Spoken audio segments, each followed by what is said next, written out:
You are listening to Rabbi Aryeh Wolbe of Torch in Houston, Texas. This is the Living Jewishly podcast. Welcome back, everybody, to the Living Jewishly podcast. We are in middle of the laws of Tefillin. We're going to finish the laws of Tefillin today. This is part 2. If one mistakenly removed the head tefillin first, he must put it aside and place the hand tefillin on first, as the Torah explicitly commands the hand tefillin before the head tefillin. So we have to know a couple of things. First is that ma'alin ba'kodesh ve'in moridin. We go up in holiness, we don't go down in holiness. Because the head tefillin are holier, because they have 4 separate compartments for tefillin, it's considered holier. Therefore, we always put the hand tefillin on first and then the head tefillin. Also, the verse in the Torah says that you shall tie them on your hand as a sign and then place them between your eyes as a sign. So what is that? That's telling you put the hand tefillin on first and then put the head tefillin on. But what's if you, by mistake, take the tefillin out of your bag and whoops, I took out the wrong one. Cover it, put it aside, and then take the correct one. Always put the hand one on first. This is not the case if one takes out the tefillin before the talis. If someone puts on the tefillin, takes out the tefillin from the bag before the talis, then they put on the tefillin and then later put on the talis after. Nothing should separate between tefillin, head or hand, and the skin. So not any garments. There shouldn't be any shirt sticking in under your, or a yarmulke. Sometimes I've seen people they're wearing their tefillin and their yarmulke is like someplace between the tefillin and the head. That's problematic. Or if someone has a Band-Aid. Be careful not to have any type of barrier between the tefillin and the skin. Lots of hair and large bangs could constitute a separation, and one should use caution. So if someone has a lot of hair, right, and then they put their tefillin on top of it, it might not even be on the head. It might be so far removed because of all that hair. So one should use caution for that. One should be careful that the knot on the hand tefillin always be near the heart. They should always be connected to the bayit, even when they're in the bag. So, just for our demonstration here, the hand tefillin have a knot on the side of the box. Okay? I'm going to show this here so our friends online can see this as well. So if you see, there is a knot over here, and this knot that is attached to the box, it's not attached, but it's touching the box. It should always be touching the box. And in fact, this tefillin is done properly, is that it has an extra sinew here, a little string, which is actually a sinew from the animal that this tefillin are made from, and it is tied to hold it together, to hold the knot always to be touching the box. Okay? The kesher should always be touching the bayis. The knot should always be touching the this, even when you wrap it up and put it back in the bag, you should ensure that it stays connected at all times. Now, it should also always be near the heart. So this is a lefty tefillin, so therefore it would be placed on the right arm. The knot is closest to the heart. But on a righty tefillin, it would be the reverse. You would put the tefillin here on our arm, and the knot would be on this side, closest to the heart. The knot should always be near the heart. Halacha number 30. So this is the ma'avarta, we said. This is like the bridge where the strap goes through. It's called the ma'avarta, the passage way. The ma'avarta, the passage part, should always be on the upper part of the bayis and the bayis on the bottom. So what does that mean? So how does the tefillin go onto the arm? Does it go like this or does it go like this? So the passage is always on the upper part of the arm and the bayis on the lower part of the arm. So this would be placed properly like this on the arm. Now again, this demonstration is incomplete because I'm wearing a jacket. Underneath the jacket, I'm wearing a shirt. All of that needs to be removed because the tefillin have to actually be on the flesh, on the skin. So for those of you online, don't worry. We do it properly. If no other option is available, like on a borrowed lefty pier, So if someone comes in, he doesn't have their tefillin, they left it in New York, and now they're here in Houston, they got to put on tefillin, they don't want to miss a day of wearing tefillin, so they borrow a pair of tefillin from the Torch Center, and the only one they can find is a lefty. But they're a righty, so what are they going to do? Then the yud towards the heart takes the highest order, and even though it's going to be backwards, and the passage part is going to be on the lower part, still, the most important thing is that the yud be next to the heart. One should not talk or interrupt between putting on the hand tefillin, and the head tefillin, not even with an eye or finger. Even Kaddish or Kedusha should not interrupt between head and hand tefillin. Not amen for someone else's blessing for tefillin is allowed because it's part of your mitzvah of putting on tefillin. So let me explain. When someone takes out the tefillin, as soon as they put it on their hand, they recite the blessing, they should not interrupt till the head tefillin are put on and the blessing is recited. No interruptions. Not even if someone comes over to you and says, what time is it? Ignore them. They don't exist. Because it's all part of one, it's like two halves of a mitzvah that you're bringing together. So if you take a break in between, now you're just separated between the mitzvah. So what you want to do is never interrupt between the blessing and the completion of the mitzvah. For another example, when someone is reciting a blessing for eating food. So what's the blessing and what's the mitzvah? The blessing is reciting the thank you to Hashem. The mitzvah is eating the fruit. So you're not supposed to talk between the blessing and the eating of the food. That doesn't mean till you're finished eating. If one did speak, they must readjust the tefillin and re-recite the blessings and retie the knots again. If the interruption was for the tefillin, it is not necessary to repeat anything. The intention upon reciting the blessing is that Hashem commanded us to wear these four portions on our arm opposite our heart and our head opposite our mind, to always recall the miracles that Hashem does for us, His oneness and power over everything, and one should devote himself and his urges and thoughts to Hashem and remember to limit his physical materialistic dependencies. So this is important. Okay, so now I'm putting on my tefillin. I'm doing it properly. What should my thoughts be? So that's what this halacha number 35 here, tells us what the intention, what the focus should be. The focus should be that I let go of everything else and connect to the Almighty. And even my physical things should be to the service of God. So my car should be to the service of God. My clothes should be for the service of God. Why? So I can look proper to represent God. A person should think about it. How am I committing my essence to God? Tefillin on the hand and head are two separate mitzvahs that are combined.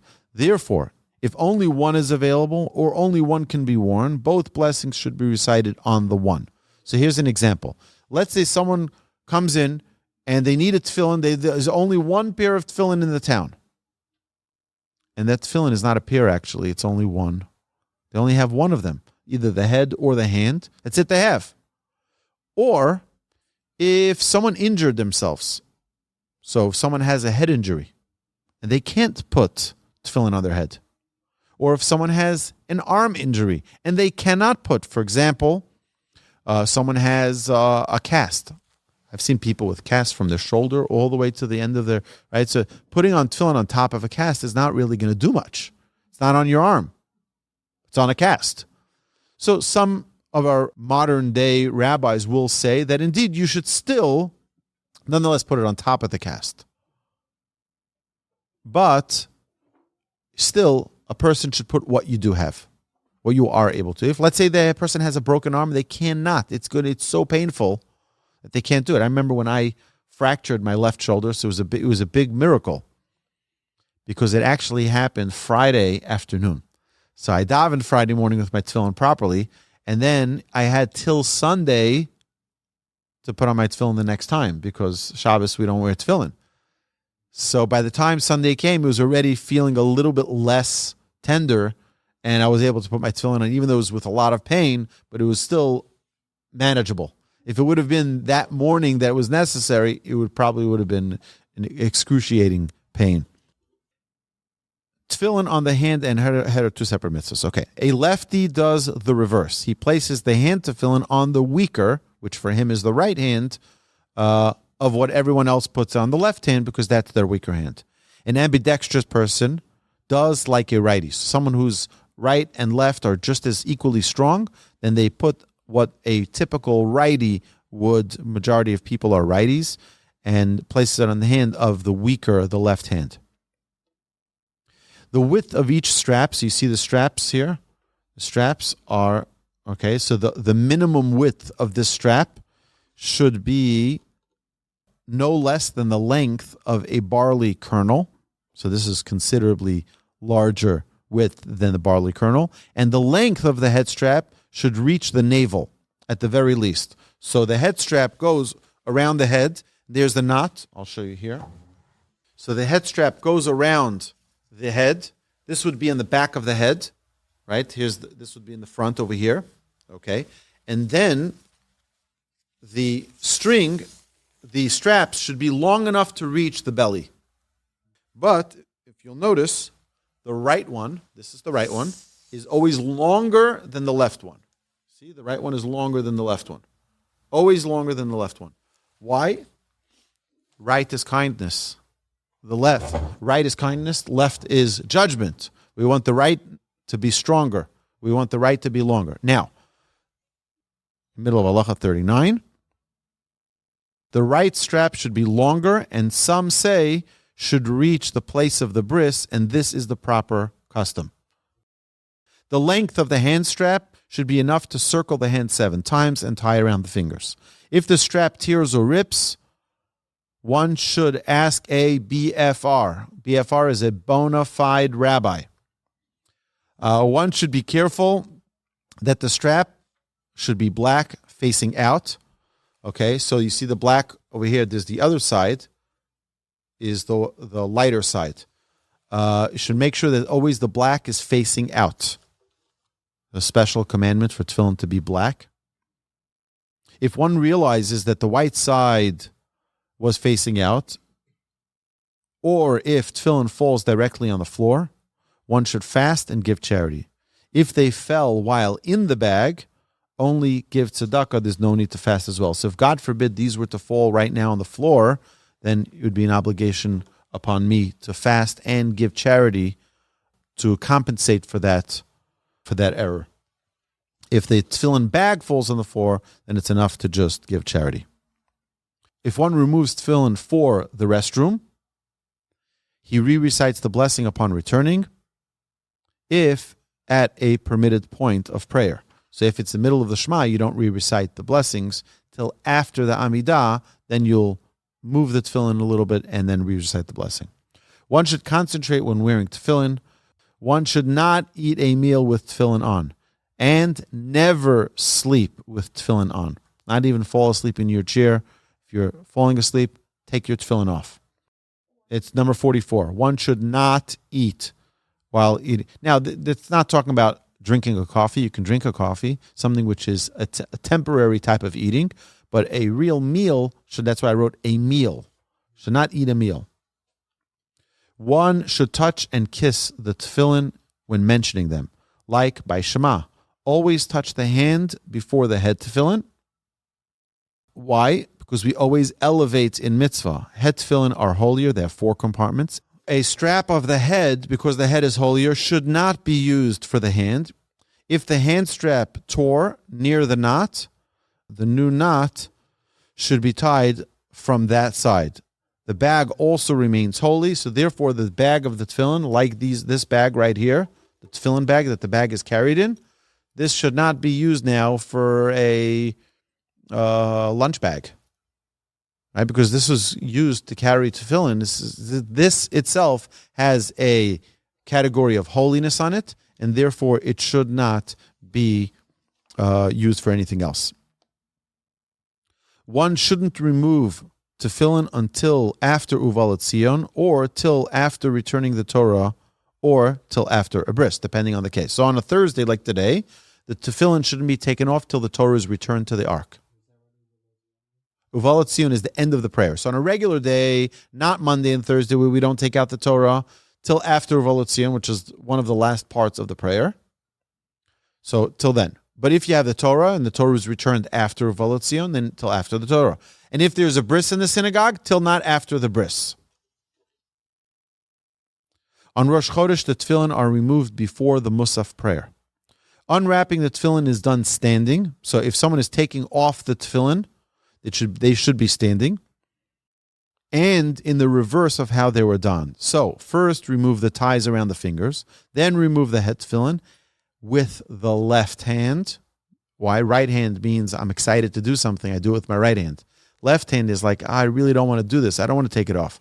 We don't want to take our tefillin off. We want to keep them on all day, but because we cannot keep a clean mind and clean body, therefore we only wear tefillin during the prayers. So as to show our dissatisfaction that we're taking off our tefillin, we take it off with our left hand, showing an unwillingness to remove them. And then remove the hand tefillin, and then the talus. The talus should be removed only after the tefillin are already off. One should not remove the tefillin before the open Torah scroll or before his rabbi. So if your rabbi, your teacher, your master, not the rabbi of the synagogue, that's not what it's referring to, but if your rabbi, your teacher, your master, who you've learned your Torah from, it's not respectful to take your tefillin off in front of them. So you go to the side room and take it off there. Something that was not mentioned in these halachas is that one is supposed to put on the tefillin outside of the synagogue and walk into the synagogue with the tefillin on. Now, outside the synagogue doesn't mean in the parking lot.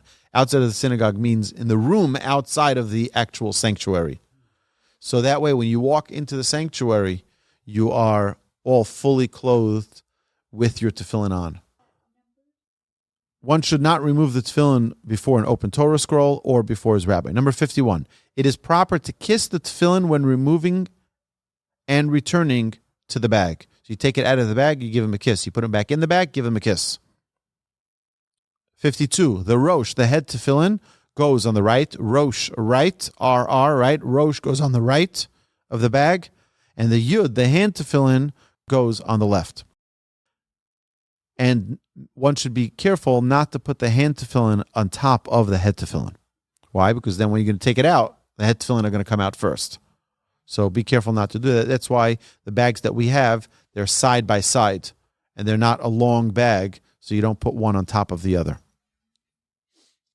The talus should be placed in the bag atop the tefillin so that they are removed first.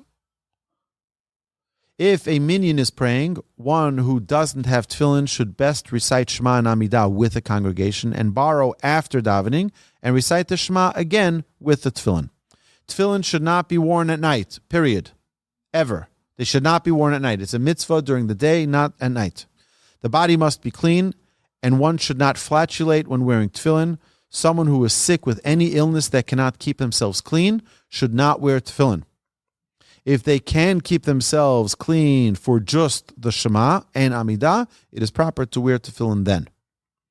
A minor under the age of 13 who can keep themselves clean should wear tefillin, and the custom is that 1 or 2 months prior to the bar mitzvah, they start already practicing to put on tefillin daily.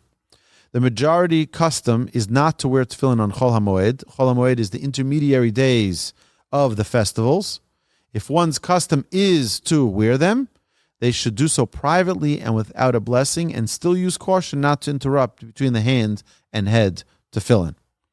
Tefillin should be checked twice every 7 years, and b'di'avad, which is ideally, as long as the box is properly intact, we assume that the tefillin still has a kosher status.